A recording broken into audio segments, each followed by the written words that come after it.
This morning we're being joined by Dr. Ben Springgate again, this time not answering your questions, but going over some of the myths about the coronavirus, COVID-19. And this piqued my interest, Dr. Springgate, when Sheba asked you about a myth that she had heard, or somebody in her family had heard seen on Facebook, that if you hold your breath for 10 seconds, you won't get the virus. And you answered? That unfortunately is a myth. Holding your breath doesn't make any particular difference as far as whether you can contract coronavirus. All right, let's go over some of the ones that are being passed around, especially on Facebook and social media. We kind of hear these things all the time. Some seem ridiculous, others go, you know, I wonder if it's true. 5G mobile networks do not spread the coronavirus. That's yes, true. Yes, 5G does not spread the coronavirus. The coronavirus is really spread by virtue of close contact with someone else who has the coronavirus, whether they cough or sneeze, or you're really, within that 6-foot distance and they are breathing and you're breathing. It's spread by respiratory droplets that the virus is contained in. And I have heard that about 5G networks a lot, and it's kind of crazy. Anytime some new technology comes out or something like that, people do go kind of wacky over it. Yeah, people are worried and they want to find solutions and things that they can do. And so they're trying to hold on to any bit of information. And if it's something that sounds new and potentially foreign, then they say, oh, that might be a cause. It's understandable that people are worried, of course, but 5G has nothing to do with coronavirus. All right, the next one is going to a place that's warm can lower your chance of infection. Yeah, we really don't have any evidence that the place that is warm or the place that is cold, or if it's dry or humid, has any impact or bearing on whether or not you can contract coronavirus. It really is mostly a matter of proximity to someone else who's infected. All right, our next is if you drink a lot of water, you won't get the coronavirus. Drinking a lot of water will not have an impact on getting the coronavirus, but drinking a lot of water can be a healthy habit. So I'd encourage people to do it anyway if they can.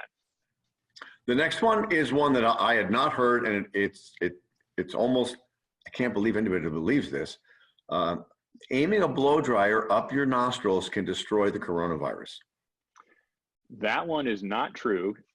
Aiming a blow dryer up your nostril will not destroy the coronavirus, but it could cause you harm and might be dangerous. So I would definitely encourage that people avoid that. And then even in some articles in reputable magazines, there is confusing information about myths, what is true, what is not true.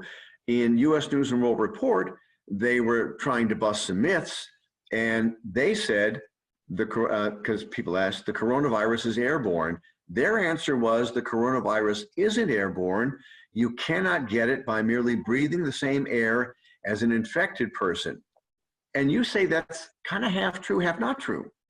Right, that's a bit confusing. So I believe that their point is that it's a higher likelihood of someone to become infected if a person who has coronavirus sneezes or coughs and they spread a lot of droplets into the air and the virus is contained in the droplets, then someone else breathes that in and becomes infected.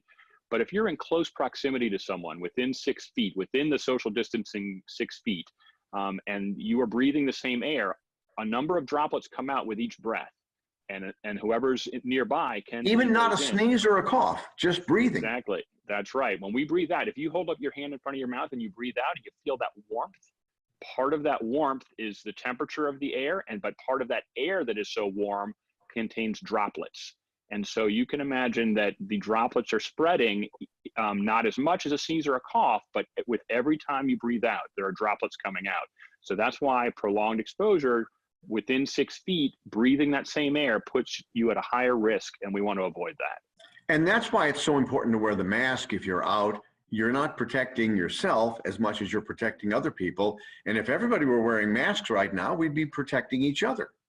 That's right. That's a really great way of putting it, Eric. We want to make sure that by virtue of wearing a mask, even if we have no symptoms but are still infected, we're reducing the risk that we're going to infect someone else. There's a lot of asymptomatic spread, people who have no symptoms, they feel well, but they still have the virus. Wearing that mask limits the likelihood that you could spread it to someone else just as you're breathing when you're spending time talking to them. All right, and the next time we talk, from my home to your home, Let's talk about, there are a lot of articles out now talking about the politics of this and all kinds of conspiracy theories. So I think it's something that'd be kind of neat to delve into. I look forward to it, Eric. All right, Dr. Springgate, thank you very much.